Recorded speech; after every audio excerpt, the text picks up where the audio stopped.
अच्छा,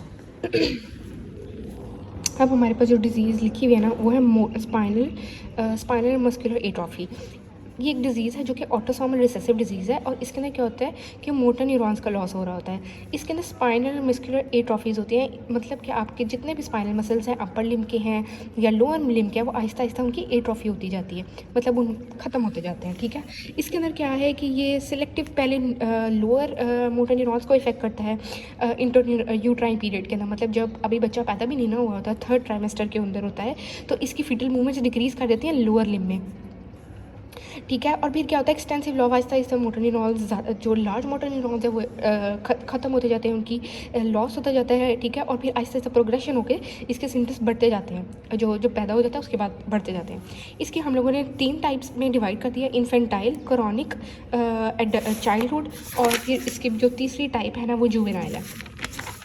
अब इसको डिवाइड करने का मकसद ये है कि ऑलमोस्ट इनकी यही लाइफ स्पैन होता है इनका। जो इन्फेंटाइल वाला है ना, उसको हम कहते हैं वर्डिंग हॉफमैन डिजीज़, ठीक है। इसका बहुत अर्ली ऑनसेट हो जाता है, और मतलब बर्थ से भी पहले हम लोगों को पता लग जाता है कि बच्चे को ये डिजीज़ है, क्योंकि फीटल मूवमेंट डिक्रीज़ हो जाती है थर्ड ट्राइमेस्टर में। पर जब बेबी पैदा होता है ना, वो अलर्ट होता है। फिर आहिस्ता आहिस्ता क्या होता है कि वीक होना शुरू हो जाता है, हाइपरटोनिक हो जाता है, फ्लॉपी हो जाता है, उसके जितने भी स्ट्रेच रिफ्लेक्स हैं वो डिमिनिश हो जाते हैं, चारों लिम्स में क्वाड्रिप्लेजिया हो जाता है, फ्लैसिडिटी हो जाती है, फिर बल्बर पाल्सी हो जाती है, फिर रेस्पिरेटरी फेलियर हो जाता है, और 1 साल की उम्र में ऑलमोस्ट इसकी डेथ हो जाती है, ठीक है। कि ओवरऑल जब भी बच्चा पैदा होगा तो इसके जितने भी टोन हैं, इसकी जितने भी रिफ्लेक्सेस हैं, वो डिक्रीज़ होंगी। फिर क्रॉनिक चाइल्डहुड वाला है, जिसके अंदर आपका जो 6 साल वाली रेंज में ये होता है, और इसका ऑनसेट होता है, और ये रैपिडली और स्लोली इसका प्रोग्रेशन का स्टाइल है।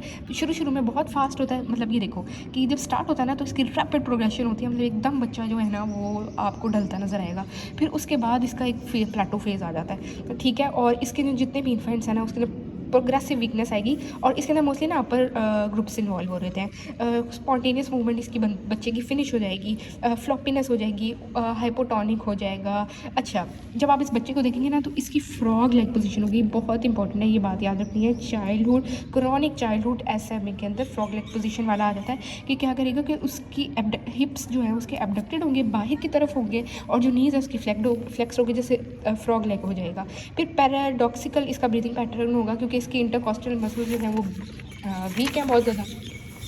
शैलो ब्रीदिंग करेगा, मतलब डीप ब्रीथ नहीं करेगा, ऊपर ऊपर से सांस लेगा, उसके बाद एट्रोफी हो जाएगी, हेड कंट्रोल इस बच्चे का ख़त्म हो जाएगा।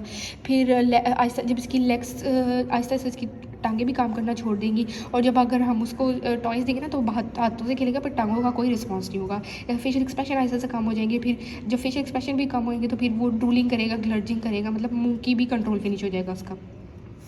टंग उसकी थरथराएगी, फैसिकुलेशन करेगी जब बच्चा सो रहा होता है। उसके बाद जिसका मेंटल फंक्शन है बिल्कुल ठीक है, आंखें बिल्कुल खुली रहेंगी, आया एक्स्ट्राक्युलर मसल का फंक्शन बिल्कुल ठीक रहेगा, सोशल रहेगा, इंट्रैक्शन करेगा, पर बाकी जो जितनी भी है ना, मस्कुलर वीकनेस आ जाएगी।